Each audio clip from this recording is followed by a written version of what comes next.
Look, schoolmakers, I've got something to say to you before I start this review.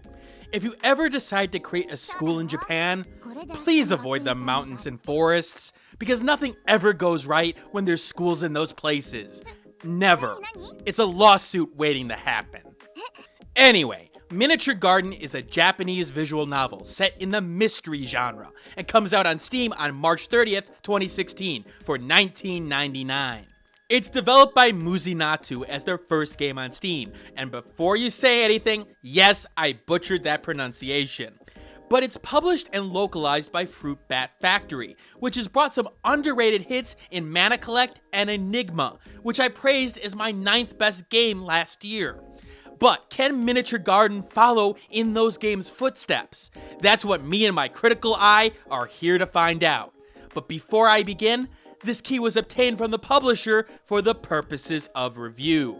That won't change my opinion of the game in the end, but you should know that because of FTC guidelines, as well as the whole morals thing, you know? Miniature Garden follows the story of Yasunari, a student at the famous Miniature Garden, a school set in the remote part of the woods. Now, the school takes its namesake from the view from the skies above, isolated from the world, but almost looking like a playset of sorts. Anyway, Yasu, who I will call Yasu for the purposes of not butchering his name over and over again, and his childhood friend Sakura Ayana go to school like any normal Japanese kids would. But this school has a bit of a mystique about it thanks to the popular miniature festival that happens every 3 years. Now, with any festival, there should be some good laughs with class projects and some great food. And of course, some wonderful memories to make. So this is the stereotypical Japanese school experience, right? At least from the popular manga point of view. Well, there's sorta some exceptions here. See, there's sort of these 7 mysteries that surround the festival. And these mysteries aren't the fun Scooby-Doo kind. More like the murder and death kind. But they're just rumors, right? Nothing to be frightened about, just ghost stories. Just some kids joking around with no consequence. Right? Well, let me put it this way. Would you still be listening to me if it was the no danger everything is fine angle from the guy who praised stories such as Danganronpa and Zero Escape? No? Then that's your answer. But that makes this review a little bit tricky now, doesn't it? Again, we've got a mystery story on our hands, and with Fruit Bat Factory doing their job as a publisher and not spoiling the plot in a game in trailers or the store page, like a lot of games seem to do lately, that makes my job even harder. So let me start my critique with what I can easily talk about, the presentation. The artwork done here is by Kori Riko, who is part of the famous Japanese company Lump of Sugar. Now, if you haven't heard of this company, here's some promotional artwork that you can take a— oh god, get the censors, YouTube is going to have my head. I probably should have mentioned they are known for adult visual novels. My bad. But hey, good artwork is good artwork, regardless of if you have flabby bits or not. That came out wrong. I'm moving on.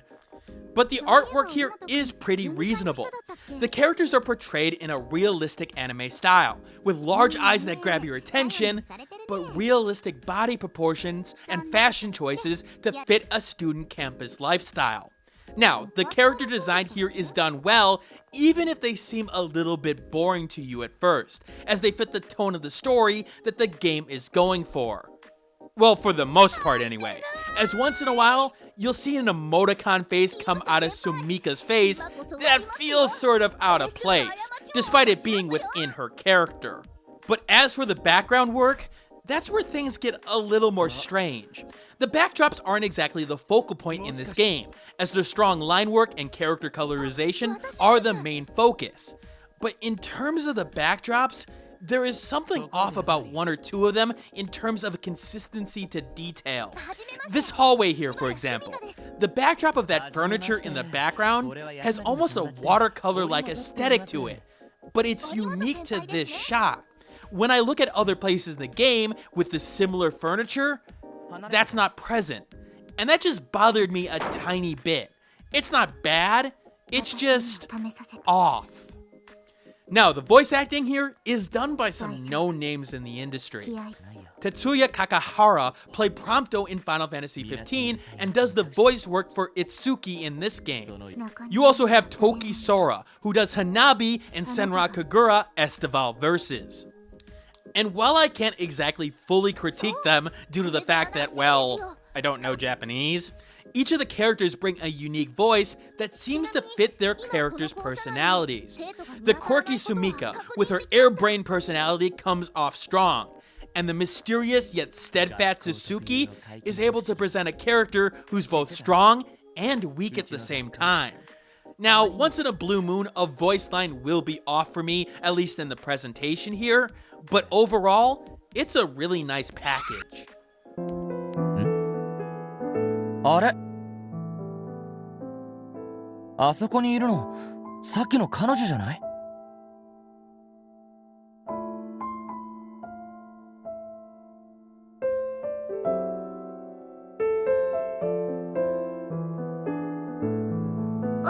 待って安成。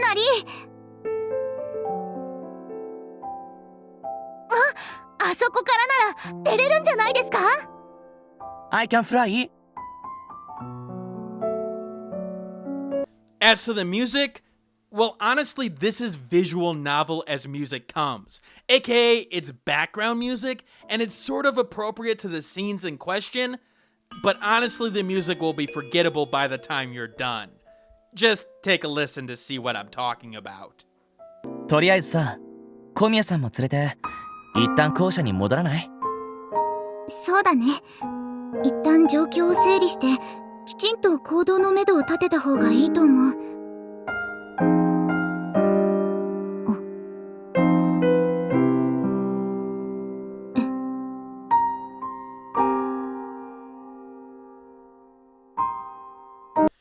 But with the presentation talked about and the gameplay really non-existent, it is a visual novel with minimal choices after all, let's get to the story, which I've been avoiding up to this point. Now, with my love of mysteries and school children being put into horrible peril, this story should be right up my alley. What that says about me as a person is an entirely different topic altogether, but I digress. Actually, that's sort of a key point about this critique that I need to present up front. My love for this particular subgenre may have raised my expectations a bit too high, because when I compare Miniature Garden to games that I'd put in the same category, it falls short of them. And I can't say entirely that the story is bad here. In fact, there's elements to the story that I like, and I do think that some of the reveals and the twists that it puts on the formula can be rather interesting at times. But it's the execution of those elements where things start to fall apart for me in terms of the writing, and makes me yearn for other games that I've played in the mystery subgenre. Now, this is where things get difficult in this review. How do I describe the problems with a mystery plot without giving away the mystery? So with that in mind, I'm going to be talking a lot at the high level of writing here, and not being very specific in some cases about that writing. I apologize for that, but again, I don't want to spoil things. One of the big issues I have with this game has to do with its pacing, and in particular, the pacing within characters.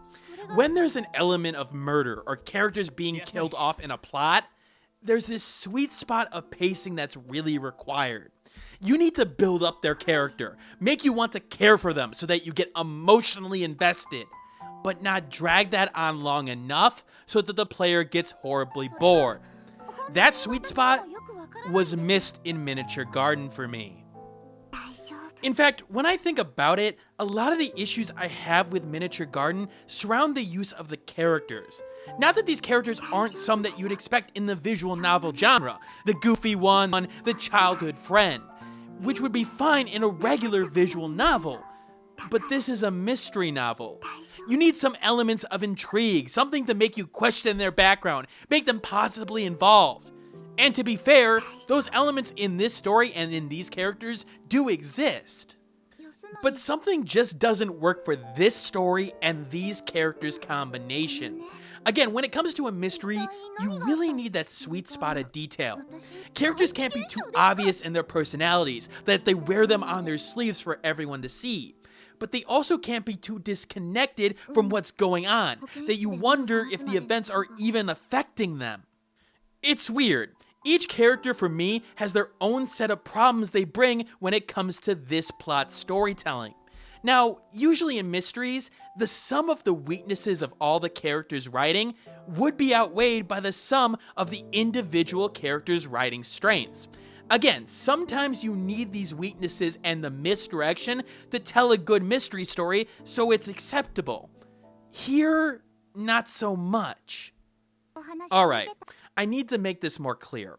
Let me give an analogy with the main character, but again, not with the exact scenario he goes through in this writing due to spoilers. Imagine a baseball team. The main character is a powerhouse home run hitter. He can hit the ball hard and long, and while he can do other things, that's his main character trait. The rest of the team is a combination of speedsters and high average hitting players, but none of them have the home run power like our main character does. Now, this is an actual reasonable formula you see in the visual novel and mystery genre. The main character has to stand out in some way, and so they get a unique quirk. The problem here is that our main character is so defined by his home run power that you forget he is also the third baseman and has to play defense. Or there's a situation where he's got to hit for average. But it's also the fact that his home run power seems to be brought up because of the lack of strength of the other characters in that attribute. He's unique, but it's not about him as a person. It's about his home run power. And it's not because he worked his ass off to have that home run power. He just sorta has it. So it's less about Yasu and who he is, and more the fact that he just so happens to be a home run hitter. Compare that to Makoto from Danganronpa. He's known as the ultimate lucky student, yeah, but that's not all he is. He's a character who's innately good, who cares about people, who has more hope than anyone else. His quirk plays a part in the story, but it's the character that's central to the plot here, not the quirk. Now, I want to be clear, that character depth does seem to increase as you get through the different endings and branches the game has to give you with its 7 different endings.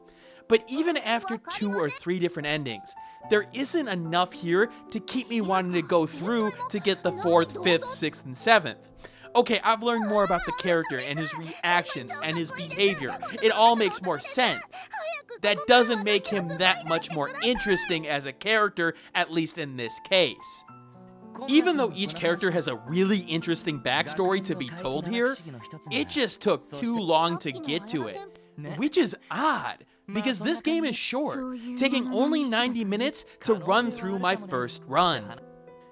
The game also has some weird points where it tries to be a little bit more comical, but in terms of the situation, in terms of the comedy it's going for, it really doesn't make sense. It really comes out of right field, and while that can work in some cases, it did not work here.